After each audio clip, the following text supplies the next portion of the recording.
Hello friends, welcome on my channel Sania learning tutorial.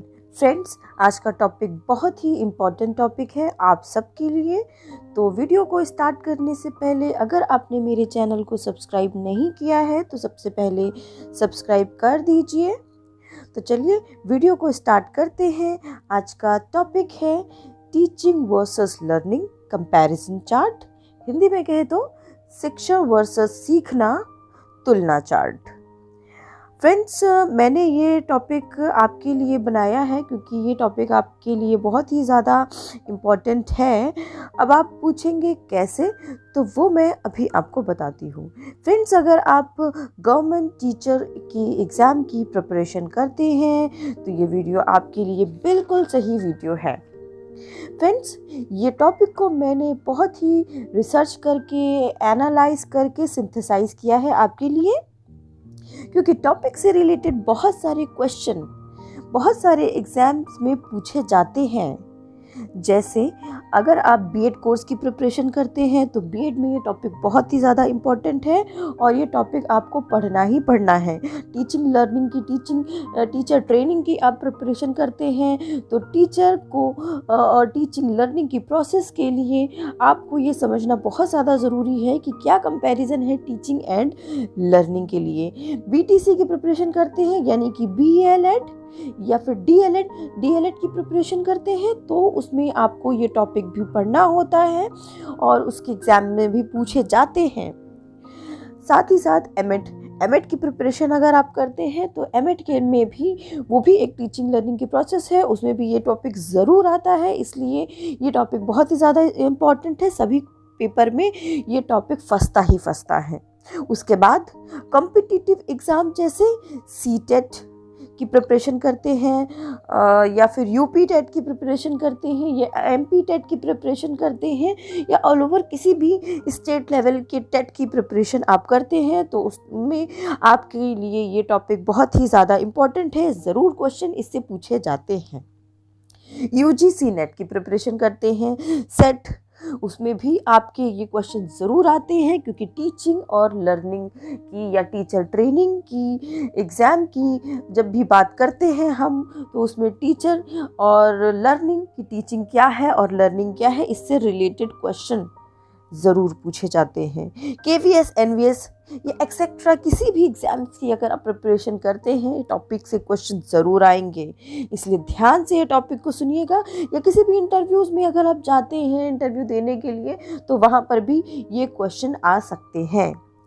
इसलिए बहुत ही ध्यान से ये टॉपिक को सुनिएगा। ये टॉपिक को समझना आपके लिए बहुत ही ज़्यादा इम्पॉर्टेंट है। फ्रेंड्स, क्यों टीचिंग और लर्निंग, आप तो जानते होंगे, इतना तो आप जानते होंगे कि टीचिंग क्या होती है और लर्निंग क्या होती है, ठीक है। लेकिन आप ये नहीं जानते हैं कि क्वेश्चन इससे कैसे पूछे जाते हैं। क्योंकि मैं आपको बता दूं, कोई भी क्वेश्चन एग्जाम में पूछे जाते हैं तो वो इस प्रकार क्वेश्चन पूछे जाते हैं आपके all over entire syllabus and course से ही आपके क्वेश्चन आते हैं। कहीं बाहर से क्वेश्चंस नहीं पूछे जाते हैं, इंटायर कोर्स से आते हैं, बट आप समझ नहीं पाते हैं कि टॉपिक से क्वेश्चन कैसे बनाए जाते हैं। आज मैं आपको इस वीडियो में सब कुछ क्लियर कर दूंगी और आपको बहुत ही अच्छे से ये टॉपिक क्लियर हो जाएगा। हर एक पॉइंट को मैं क्लियर करूंगी। फ्रेंड्स, मैं 10 पॉइंट्स बताऊंगी। ये 10 पॉइंट्स आपको याद कर लेने हैं, अच्छे से समझ लेना है, जिससे टॉपिक को आपको इस टॉपिक का परमानेंट मेमोराइज्ड हो जाएगा और एग्जाम में इससे रिलेटेड कोई भी क्वेश्चन नहीं छूटेगा। फ्रेंड्स, मैंने यहाँ टॉपिक को हिंदी एंड इंग्लिश दोनों में कवर किया हुआ है। तो पहला पॉइंट समझते हैं टीचिंग का। Generally concerned with imparting knowledge, यानी कि आम तौर पर ज्ञान प्राप्त करने से संबंधित है। टीचर अपने स्टूडेंट्स को सभी प्रकार की नॉलेज प्रदान करता रहता है। जितना भी उसके पास ज्ञान है, नॉलेज है या इंफॉर्मेशंस होती हैं वो अपने स्टूडेंट्स को देता है। जितना भी कंटेंट है, मटेरियल है, रिसोर्सेज हैं, वो सब अपने स्टूडेंट्स को देता रहता है। और लर्निंग की वहाँ बात करें हम तो बेसिकली अज्यूम्स अ रेसिपिएंट रोल, मूल रूप से एक प्राप्तकर्ता की भूमिका निभाता है। लर्नर टीचर के द्वारा दिए गए सभी प्रकार के इंफॉर्मेशंस को यानी कि ज्ञान को प्राप्त करने का काम करता है, उसे प्राप्त करता है और उसे अपने लर्निंग के प्रोसेस में, स्टडी में लेकर आता है। तो टीचर का काम होता है देना, लर्नर का काम होता है लेना। टीचिंग का इम्पार्टिंग, लर्निंग का एज अ रेसिपिएंट रोल। आपको पहला पॉइंट क्लियर हो गया है। बढ़ते हैं नेक्स्ट पॉइंट की तरफ।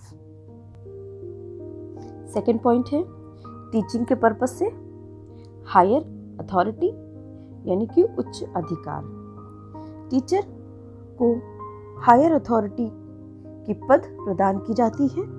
हायर अथॉरिटी से मतलब टीचर का काम बहुत ही ज़्यादा रिस्पॉन्सिबल होता है और बहुत ही ज़्यादा टिपिकल एंड टफ होता है, क्योंकि वो अपने जितने भी काम करते हैं वो बिल्कुल अपने स्टूडेंट्स के कंसर्न के लिए, करियर के लिए, फ्यूचर के लिए, स्टडी को और बेहतर बनाने के लिए वो बहुत सारे टीचर काम करते हैं। और इसीलिए इसको नाम दिया गया है हायर अथॉरिटी का। लर्निंग के पर्पस से बात करें तो यहाँ पर लर्नर का जो पद है वो है लोअर अथॉरिटी का, यानी कि निचला अधिकार। लोअर अथॉरिटी मतलब स्टूडेंट्स को सिर्फ और सिर्फ अपने स्टडी को पढ़ना होता है, इंस्ट्रक्शन को सिर्फ फॉलो करना होता है। मेन काम टीचर का होता है, रिस्पॉन्सिबिलिटी ज़्यादा टीचर की होती हैं और स्टडी मटेरियल और पूरी इंफॉर्मेशन और सब कुछ पढ़ाना, नोट्स प्रिपेयर करना, टेस्ट करवाना, रिज़ल्ट प्रिपेयर करना, स्टूडेंट्स को इम्प्रूव करना, स्टूडेंट्स की एक्टिविटीज़ और करिकुलम एक्टिविटीज़ सब तरीके का प्रिपेयर करवाना।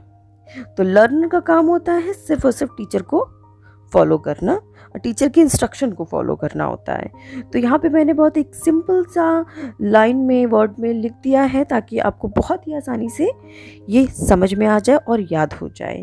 तो सिर्फ इतना सा ध्यान में रखना है आपको, टीचिंग हायर अथॉरिटी है, लर्निंग लोअर।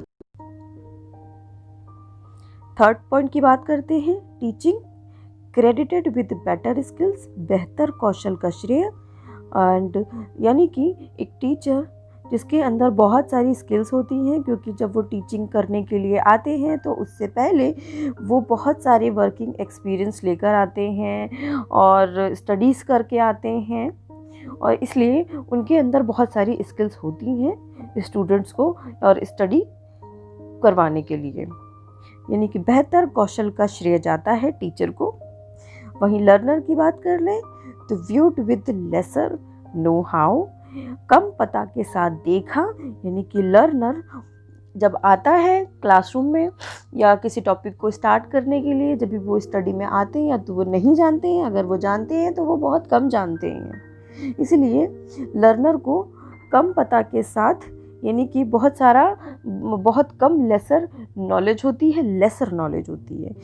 तो यहाँ पे सिंपल सी बात कर ले, टीचर बेटर स्किल्स होती हैं और बहुत ज़्यादा नॉलेज एंड एक्सपीरियंस होता है, लर्नर लेसर नॉलेज होती हैं। फोर्थ पॉइंट की बात करते हैं टीचिंग के कंसर्न से, मोर dependent on the presence of learners, यानी कि शिक्षार्थियों की उपस्थिति पर अधिक निर्भर करता है।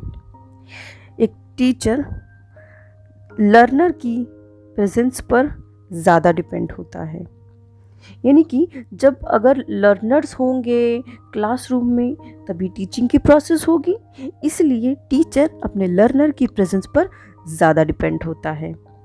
और लर्निंग के कंसर्न से बात करें, एक लर्नर की कंसर्न से बात करें तो less dependent on the presence of teachers, शिक्षकों की उपस्थिति पर कम निर्भर करता है, यानी कि लर्नर टीचर की प्रेजेंस पर कम डिपेंड होता है और शिक्षकों की उपस्थिति पर कम निर्भर होता है, यानी कि लर्नर की स्टडी क्लासरूम में भी होती है और लर्नर क्लासरूम के बाद अपनी सेल्फ स्टडी भी करते हैं, सेल्फ नोट्स भी बनाते हैं, इसलिए एक लर्नर टीचर पर कम डिपेंड होते हैं। फिफ्थ पॉइंट है टीचर के कंसर्न से arouses learners curiosity and motivation। शिक्षार्थियों की जिज्ञासा को उत्तेजित करता है और प्रेरणा को उत्तेजित करता है। टीचर का काम होता है स्टूडेंट्स को मोटिवेट करना और स्टूडेंट्स के अंदर टॉपिक को या स्टडी की तरफ कंसर्न करने के लिए उनके अंदर क्यूरियोसिटी डेवलप कराना। यानी कि एक टीचर अपने स्टूडेंट्स को जब बहुत ही ज़्यादा हाईली मोटिवेट करते हैं तो स्टूडेंट्स पढ़ाई के लिए ज़्यादा कंसर्न होते हैं, और अगर उनके अंदर क्यूरियोसिटी डेवलप भी कराते हैं तो उससे भी स्टडी की तरफ कंसर्न बढ़ता है। वही लर्नर के कंसर्न से बात कर लें तो improved by being cognitively picked, संज्ञानात्मक रूप से प्रशस्त होने से बेहतर हुआ है। लर्नर के अंदर cognitive development, cognitive values develop होती हैं और बेहतर होती हैं, इम्प्रूव होती हैं। यानी कि उनके अंदर थिंकिंग प्रोसेस, मेंटल एबिलिटी और रीजनिंग एबिलिटी ये इम्प्रूव होती हैं। तो सिंपल सा है टीचर अराउज करता है, यानी कि क्यूरोसिटी डेवलप करता है और मोटिवेट करता है स्टूडेंट्स को। लर्नर कॉग्निटिव वैल्यूज़ को इम्प्रूव करते हैं। सिक्स्थ पॉइंट है टीचर के कंसर्न से गिव्स फीडबैक, प्रतिक्रिया देता है। यानी कि एक टीचर प्रतिक्रिया देता है अपने स्टूडेंट्स की, यानी कि फीडबैक देता है।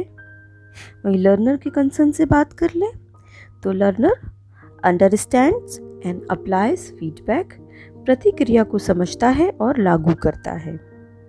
यानी कि लर्नर जो है वो टीचर के द्वारा जितनी भी दी गई नॉलेज है, इंफॉर्मेशंस हैं और जो भी थ्योरीज़ हैं वो उन्हें समझता है और उनके फीडबैक को लागू करता है अपने स्टडी में। तो सिंपल सा याद करना है, टीचर्स फीडबैक देता है, लर्नर फीडबैक को लागू करता है। सेवेंथ पॉइंट है टीचर के कंसर्न से पॉसिबल इवन आफ्टर डेथ, यानी कि मृत्यु के बाद भी संभव है। सेवेंथ का लर्नर के कंसर्न से not possible after death but can be done through out life, यानी कि मृत्यु के बाद संभव नहीं है लेकिन जीवन भर किया जा सकता है। मतलब यहाँ पर ये है कि लर्निंग तो किसी भी प्रकार से हो सकती है और लर्निंग जीवन पर्यंत चलती रहती है, यानी कि पूरे जीवन भर चलती रहती है। कहीं पर भी लर्निंग होती है और लर्निंग किसी भी प्रकार की हो सकती है, कभी भी कहीं भी, और इसलिए लर्निंग का कोई अंत नहीं होता है और लर्निंग तो जीवन भर चलती ही रहती है। तो आपको सिर्फ इतना सा याद रखना है, teacher possible even after death, learning के कंसर्न से through out the life learning चलती रहती है। एट्थ पॉइंट है टीचर के कंसर्न से कैन बी मैंडेटेड, यानी कि अनिवार्य किया जा सकता है। टीचर को या टीचर की प्रेजेंस को अनिवार्य किया जा सकता है। लर्नर के कंसर्न से can not be essentially mandated, यानी कि लर्नर को अनिवार्य नहीं किया जा सकता है। सिंपल सा आपको याद रखना है, टीचर को अनिवार्य किया जा सकता है, टीचर मैंडेटेड है, learner can not be essentially mandated. Ninth point teacher के कंसर्न से less teachers as compare to learners, शिक्षार्थियों की तुलना में कम शिक्षक, यानी कि टीचर की संख्या ज़्यादा नहीं होती है लर्नर के तुलना में, यानी कि लर्नर के कंपैरिजन में टीचर की संख्या कम होती है। वहीं लर्नर के कंसर्न से बात करें तो more learners as compare to teachers, यानी कि लर्नर की संख्या बहुत ज़्यादा होती है टीचर के कंपैरिजन में। तो सिंपल सी हम भाषा में समझ लेते हैं कि जब भी स्कूल है तो वहाँ पर लर्नर्स बहुत ज़्यादा होते हैं और टीचर्स कम होते हैं। तो सिंपल सा आपको याद रखना है, टीचर की संख्या कम है और लर्नर की संख्या बहुत ज़्यादा होती है।